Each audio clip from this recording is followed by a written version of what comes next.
কি খেলা দেখাইলি রে টুম্পা, শিখলাম। মামা তুমি টুম্পা কইলা কে?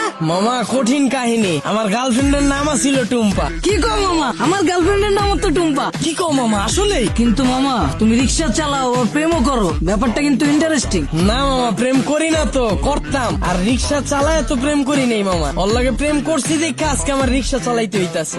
আরে টুম্পা, তোর লগে প্রেম কইরা আজকে আমার হাতে হ্যান্ডেল পায়ে প্যাডেল। কি কও মামা, প্রেম কইরা মানুষ দেবদাস হয়ে যায় শুনছি, কিন্তু প্রেমের লাগিয়ে মানুষ রিক্সা চালা এটা প্রথম শুনলাম। মামা তোমার কাহিনীটা কিন্তু ইন্টারেস্টিং লাগতেছে, গল্পটা কও শুনি।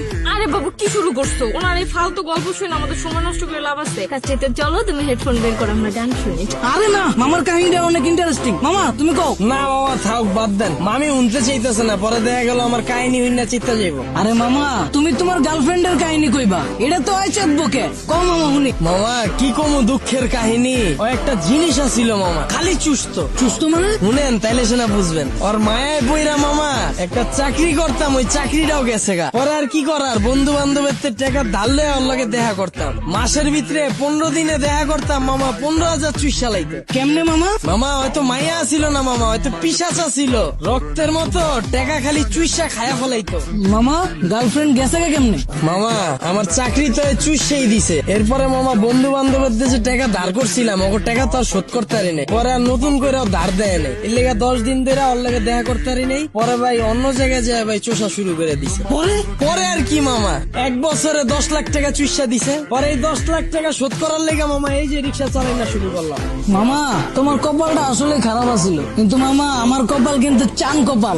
গার্লফ্রেন্ড আমার অনেক ভালোবাসে। আর মামা আমিও কিন্তু আমার বন্ধুদের থেকে টাকা ধার লয়া আর লয়া ঘুরি, কিন্তু মামা ভালোবাসার কাছে টাকা পয়সা আসলে তুচ্ছ জিনিস। কি কও জান? মামা আপনার লেগে দোয়া করি মামা, খালি জীবনে একটাই আফসোস, যারে আম খাওয়া শিখাইলাম এখন আর আম খায় না মামা, আপেল খুঁজে। আর 2 দিন পর পর নতুন বয়ফ্রেন্ড লয়ে আমার রিক্সায় উঠে।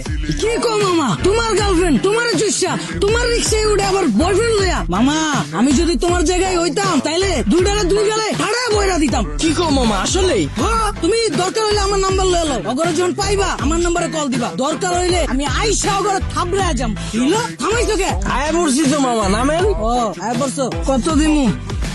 কিরে তুই আমার মালিকা? মামা আপনিই তো কইলেন পাইলেই কানের নিচে বাজায় দিতে। আমারে হাতে হ্যান্ডেল পায়ে প্যাডেল যে পরাইছে ওই জিনিসই তো এইটা, এটাই তো এখন আপনার কপালে জুটছে। আর আপনি কইলেন না হেল্পার রে দেখা উঠতে চায় নাই বাসে, ওই হেল্পারও আমার মতোই চাকরি করতো, ওরে চুইসা হেল্পার বানায় দিছে, এরপর আপনারা ধরছে। যাক মামা সাবধানে থাকেন, আমার ভাড়াটা দিয়ে দেন। আর মামা চুষা শেষ হইলে যদি রিক্সা লাগে আমার জানায়েন মামা, রিক্সা আমার পরিচিত আছে এলাকায়। কি খেলা দেখাইলি রে টুম্পা, শিখলাম। আপনারা অনেকে জানেন গত 10-15 দিন আগেও আমার পেজে শুধুমাত্র 2500 ফলোয়ার ছিল।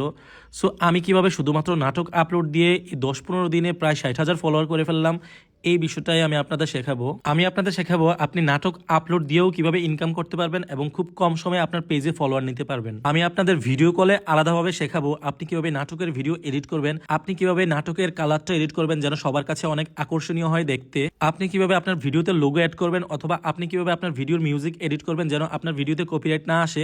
এই সকল কিছু জানতে আমাকে ইনবক্স করুন। অবশ্যই এটা পেড সার্ভিস, আমি যখন আপনাদেরকে সময় দেব আপনাদেরও উচিত আমার সেই সময়ের মূল্য দেয়া। ধন্যবাদ।